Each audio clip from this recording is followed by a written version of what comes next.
Arriaga Jr. I grew up in Central Phoenix area, 27th Avenue in Van Buren. Growing up, really didn't get into any like hard drugs. I mean, we always had weed around. You know, we seen all the other guys smoking and doing stuff like that. So never really grew up with an addiction or a struggle as in a young age. You know, parents were great, always there.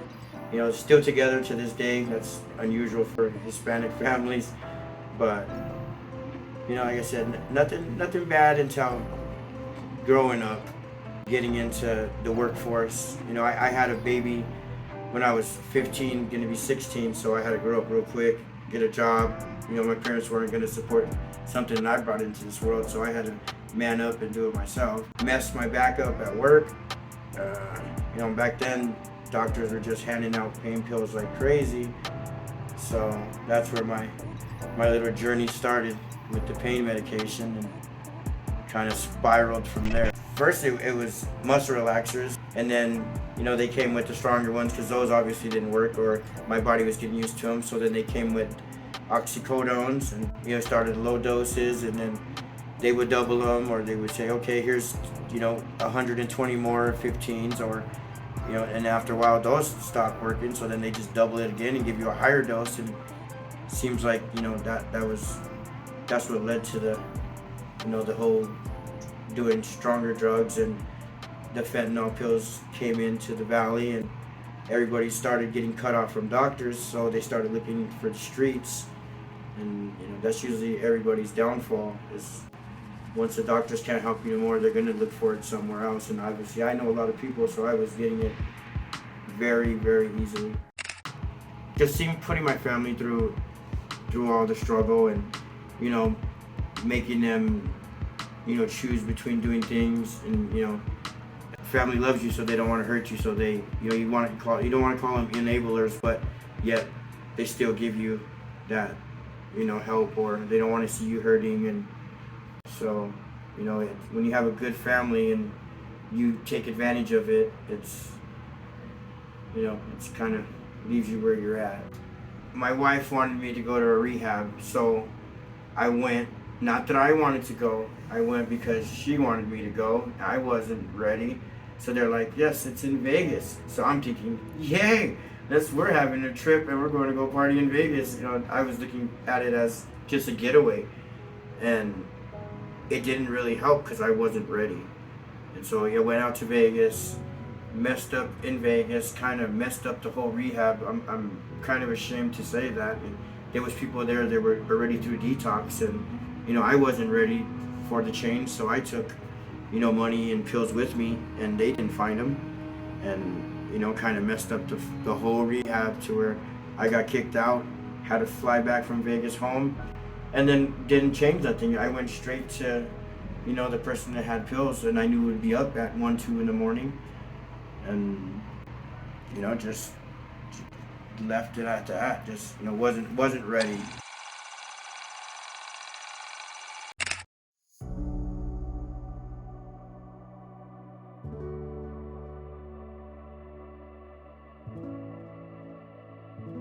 Lowest point is my youngest daughter. She videotaped me one night when I was on the pills and I was nodding out, and then she left it she went to school and left the phone by the bed, and I got up in the morning, you know, snorted my pill, did what I had to do to wake up, and then I seen my phone. I look at my phone and I watched the video, and I was ashamed. Like, I never felt that hurt and pain before, and my daughter, you know, hearing my daughter's voice and that, so that was my lowest. That made me, I left that same day, and I flew out to California, and that's when, you know, that's where you get the help, because if you're in town trying to do it local, it's really hard.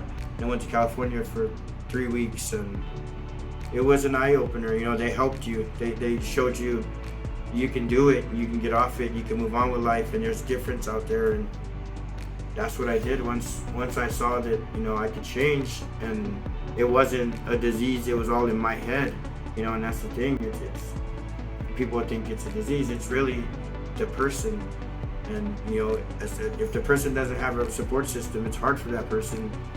You know, I have a great support system from my family to, my car club. It's a great feeling. My daughter really opened my eyes. My wife wanted me to be that, but my daughter opened my eyes to where it's like, what if I don't have them no more? What if this drug takes me and I don't get to see them walk down the aisle or get married or move on with life or graduate or do anything like that. So it made me change that day. I sat there and cried, and I got on the phone. I have great insurance because my wife has a really great job at that time. It still has it, but they took me right away and flew me out to California and helped me out a lot. And like I said, it's the help is there. People just have to want it and be willing to. If you sacrifice everything you're doing for that kind of drug or your addiction, then there's a lot you can do for yourself. Make yourself better before you worry about anybody else.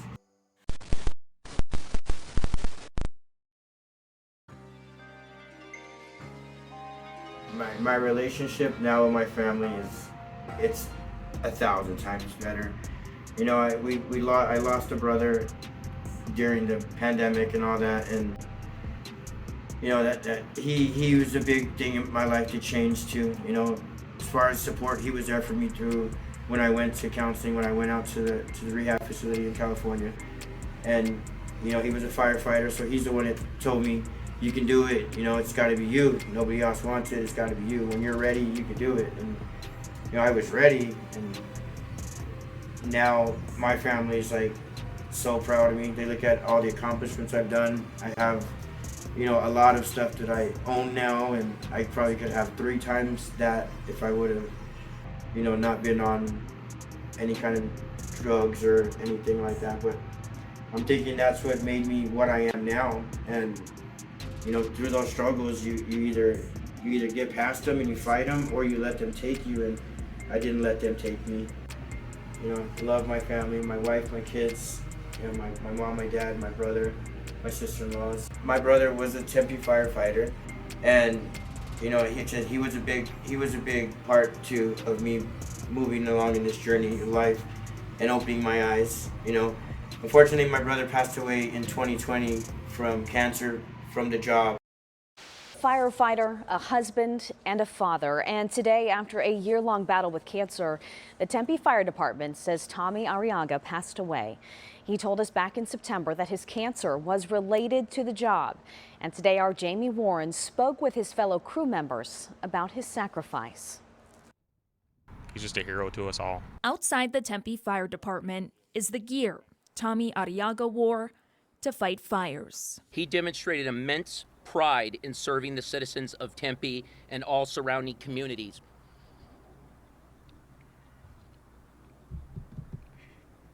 I know because I hired him.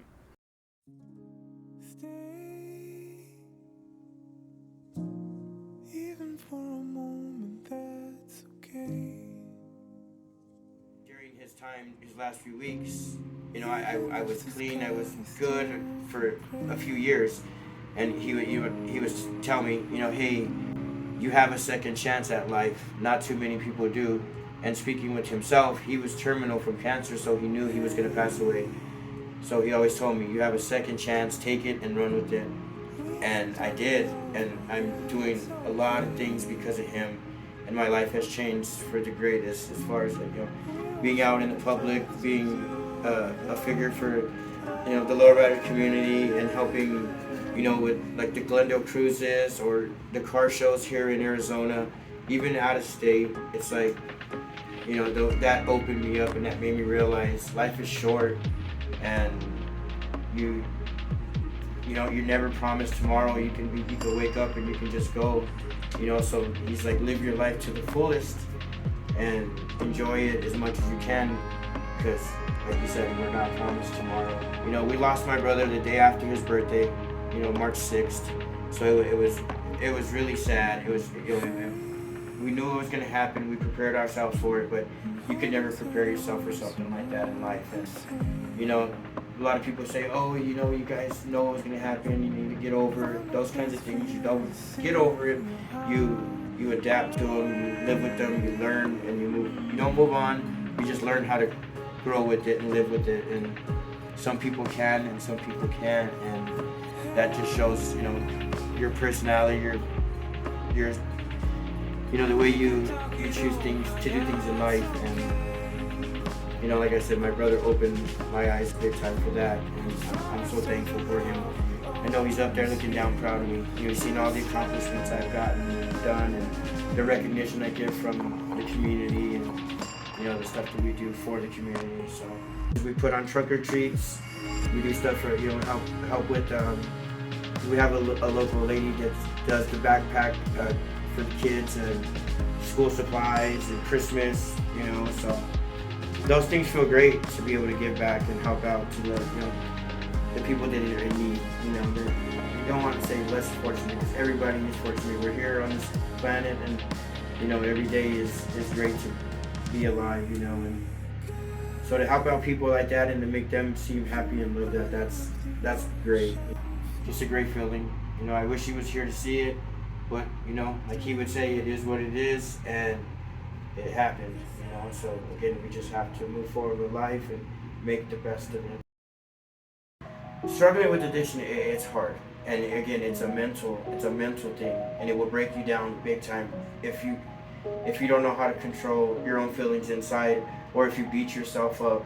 And I kind of wouldn't really change anything that I would go back and tell, you know, my younger person or somebody, myself, because you know, you kind of have to live it and learn from it, and you know, move on from it. And you know, like when you fall, you get right back up. You know, that's what we were always taught. You fall, you get right back up. You know, if you don't get back up, you stay down, you're gonna be down. And it's just, you know, choices. Like I said, it's choices in life that we make, and no one can do it for us but ourselves. You know, for myself in the future, I see a lot. You know, I'm doing a lot now, and you know, I was just talking to a couple of people that are in the valley that do like the big car shows and the super shows and stuff, and I'm a part of them, and I help out with them, and that's a great feeling, knowing that, you know, you help put on this big event, and you know, thousands of people show up, and you have, you know, artists on stage, and you're on stage instead of being in the crowd, and you know, seeing all the people smiling and laughing, and that's a great feeling inside. You know, seeing other people enjoy what you're helping them be a part of, and their life moments. And you know, I see myself doing a lot.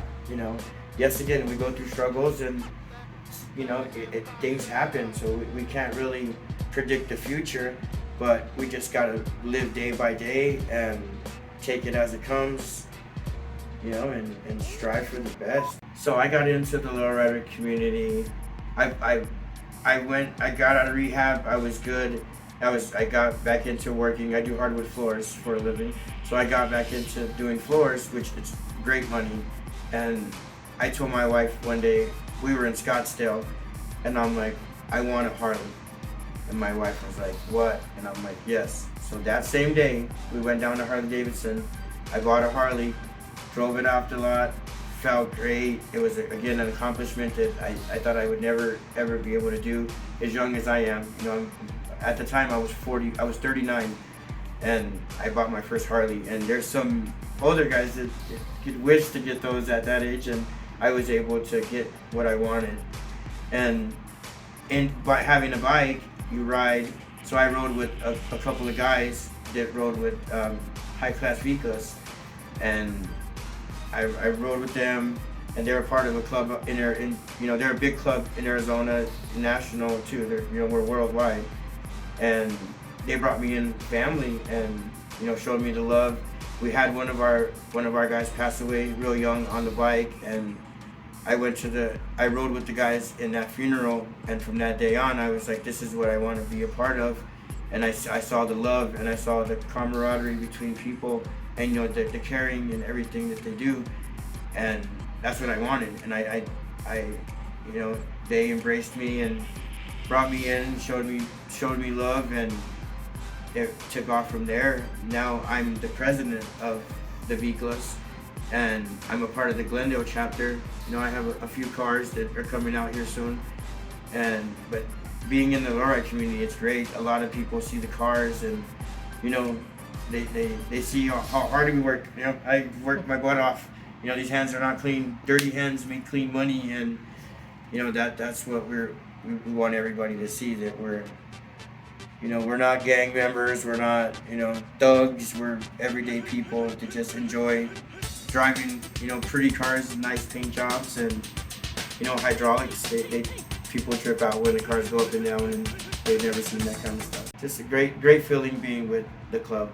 You know, they make me feel like family. You know, and again, we just had another brother pass, and we came together strong and raised $10,000 in 2 days just to help out the family, which we're going to continue to keep helping the family out through this tough time. And again, that's what we're there for. That's a support system that, you know, some people need, and it's there. People just, you know, need to open up and not be scared. And you know, I was nervous. I thought people would judge me and think different of me, and you know, I don't.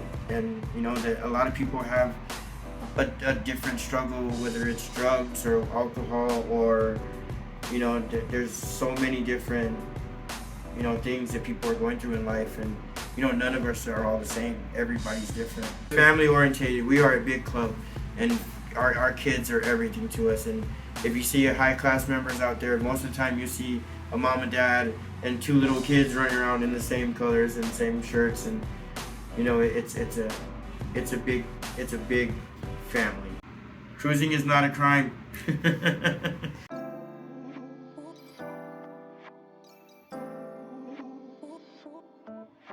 I did this for my daughter to help myself, and it made me realize that, you know, life is short.